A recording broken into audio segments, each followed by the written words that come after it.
Sila niya ang isa, ginambal dyan mga utod. Siya ginadayaw sang kirubin. Magsiling kita nga kirubin, gin-involve dire ang angel, cherub. Magsiling naman kita nga cherub, amo ini sa mga special angel. Pinasahi nga angel, cherub.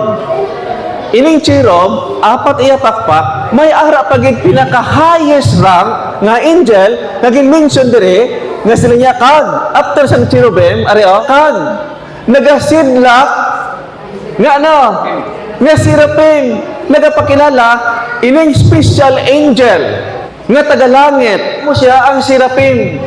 Kaya ang sirapin ni mga utod, ang iya sini nga dagway, amo ni mo ini siya ang special angel o kung the highest rank nga naga-signing sirap siya.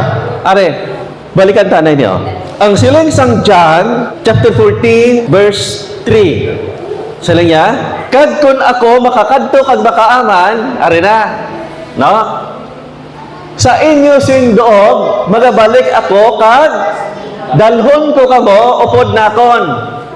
Ang sunod niya, agod, nga kung diin ako, dito man, kamo, promise ini sang Dios. Kung makakadto ako, mag-aaman ako sa doog. Makita sa Book of Hebrews, page 5, paragraph 2, there will be harmony, love, and unity. Yan dito sa langit, siling niya, and will be purity. Magsiling kita gani nga, will be purity, holiness, and blessedness. Siling niya, perfect na nga puloy-an, best of all, death will be no more. Ang labaw sa tanan niyang pinakamayo, ang kamatayon, waay na nato sa langit. Waay na kamatayon. Messages, page 397, paragraph 3. Aging sulat niya mga utod sa January 21, sa 1908. Nagapanawagan ang balahaan nga espiritu nga hosiling niya sa diretso nga istorya, ang punto sa nga istorya nga si Jesus Christ, ginakilala niya nga wala sang iban nga pinakapinasahi nga manggad, ikaw kag ako nga ari sa iglesia. Siling niya, kinahanglan nga magatindog kita perfectly. Before kita makatindog perfectly, siling niya, naahagi na kita sa pag-ulay. Ang magatindog nga mga tinggas nga mga kanakan sang Dios nga iya manggad, ikaw, ako, kita tanan manggad sang Dios. Amen? Yes. Siling niya, magatindog perfectly. Huwag na tayo pakialam sini. Kaya malumpag naman ini. Dapat siling niya, habang open pang kaluwasan, diri kita nagahanas sa iglesia. Ara din nakisagahibi ka lang. Namin tani away ba? Namin tayo sumbagon dali siyan. Wow!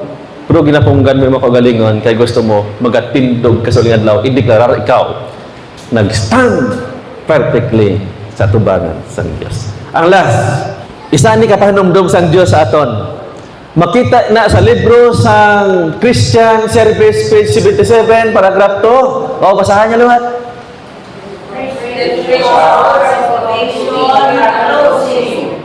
Let us make sure we're eternal life, that we may glorify our Heavenly Father, and be the means of saving souls from Christ's night.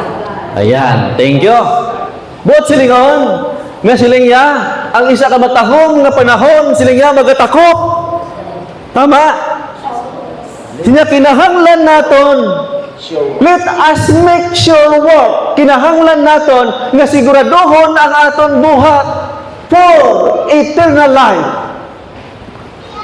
Ang next word sa ating liwatan ta, so that we may glorify our Heavenly Father. Kinahanglan siguraduhon mo nga mga utod ang atong pag-alagad, nga ang imo ginhimo, ang imo pagpugong, ina siya, imo na himaya, nag-glorify ang aton Diyos nga Ama.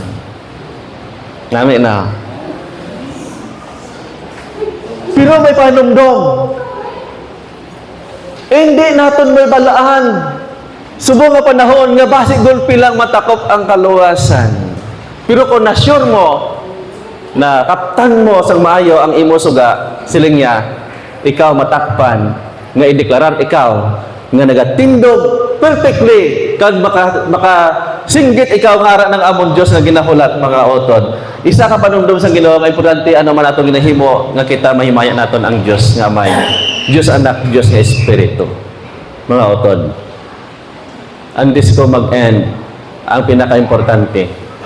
Ang tama katahong i-invite again always ang balaan nga espiritu. Totoo. Kapag kina-invite ang balaan nga espiritu nga mag-tutor sa aton, ang obligasyon sa espiritu na yon, tutoran niya ikaw, tudluan niya ikaw. Amo ina nga hindi mo mahangpan. Nga kadamo ka ma-recall nga mga mali kay ginapukaw na sa balaan nga espiritu para nga ituad mo na kay Jesus Christ para ma-empty ang aton tagipusoon. Nga empty your heart and the Holy Spirit come in. Sining hapon, tapi sabat sa mga kauturan. Amen.